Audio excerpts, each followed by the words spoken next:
क्या आप जानते हैं हूती विद्रोहियों को सबसे खूंखार संगठनों में गिना जाता है। ये शिया बहुल्य समाज से आते हैं। हूती विद्रोहियों के चलते भी एकजुट नहीं हो पा रहे हैं अरब देश। अरब देशों में काफ़ी फूट पड़ी हुई है। हूती विद्रोही ने लाल सागर में ब्रिटेन का एक जहाज़ अगवा कर लिया है। इस संगठन की गिनती भी खूंखार संगठनों में होती है। ईरान और सऊदी अरब के बीच हूती भी रोड़ा बने हुए हैं क्योंकि ये सुलह नहीं होने देते। इजराइल और हमास के बीच जारी जंग के बीच मुस्लिम देश एकजुट होने का प्रयास तो करें। कई विफल प्रयासों के बाद अब फिर से चीन में मुस्लिम देशों का महाजुटान होने जा रहा है। वैश्विक राजनीति के स्तर पर एक बड़ी बात है।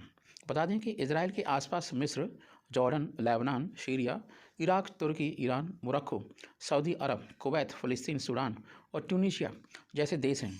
इसके अलावा यूएई, कतर जैसे देश भी अरब में मायने रखते हैं। इनमें से कई देश इस्लामिक देशों के संगठन OIC का भी हिस्सा हैं। वहीं कई देश दोस्ती रखते हैं अमेरिका के साथ।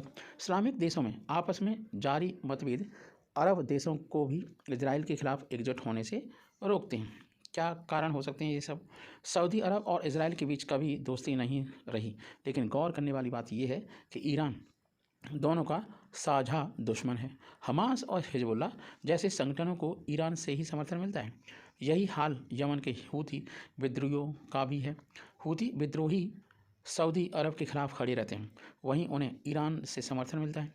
इस वजह से अरब देशों में सहमति बननी काफ़ी मुश्किल ही नहीं, नामुमकिन भी हो जाती है। बता दें कि ईरान और सऊदी अरब दोनों इस्लामिक देश हैं, लेकिन ईरान में शिया मुस्लिम ज़्यादा हैं और सऊदी अरब में सुन्नी। ऐसे में बात एकजुट होने की तो हो ही नहीं सकती। तो कुछ देश ईरान की तरफ तो कुछ देश सऊदी अरब की तरफ नज़र आने लगते हैं। चीन का कहना है कि उसने दोनों देशों के बीच मध्यस्थता मतलब मीडिएटर की एक बहुत बड़ी भूमिका निभाते हुए ईरान और सऊदी अरब की दोस्ती करा दी है। हालांकि वैश्विक मंचों पर मतभेद नज़र आता है पूरी तरीके से। क्या है हूती विद्रोहियों की भूमिका? एक दिन पहले ही हूती विद्रोहियों ने लाल सागर में भारत आ रहे ब्रिटेन के एक कार्गो शिप को अगवा कर लिया था। जानकारी के मुताबिक उन्हें लगा कि यह शिप इजराइल का है। इससे पहले 2022 में 2 जनवरी को हूती विद्रोहियों ने एक कार्गो शिप को कब्जे में लिया था और 11 लोगों को बंधक बना दिया था। इसमें भारत के 7 जवान भी शामिल थे। दरअसल हूती विद्रोही 1980 के दशक में यमन में पैदा हुए शिया मुसलमानों का आदिवासी संगठन है। साल 2011 में यमन में सुन्नी नेता अब्दुल्ला सालेह की सरकार के खिलाफ हूतियों ने विद्रोह शुरू कर दिया था। सालेह तानाशाह थे। हूती इससे पहले भी सालेह की सेना के साथ कई बार युद्ध कर चुके हैं।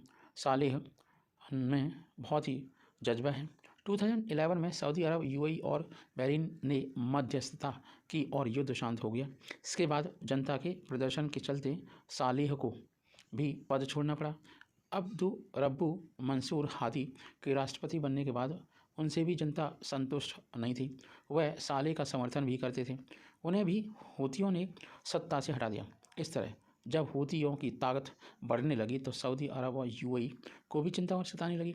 सऊदी अरब और UAE ने अमेरिका की मदद से हूतियों पर हमला तो कर दिया, लेकिन जीत नहीं पाए। उसने बहुत छकाया, परेशान किया।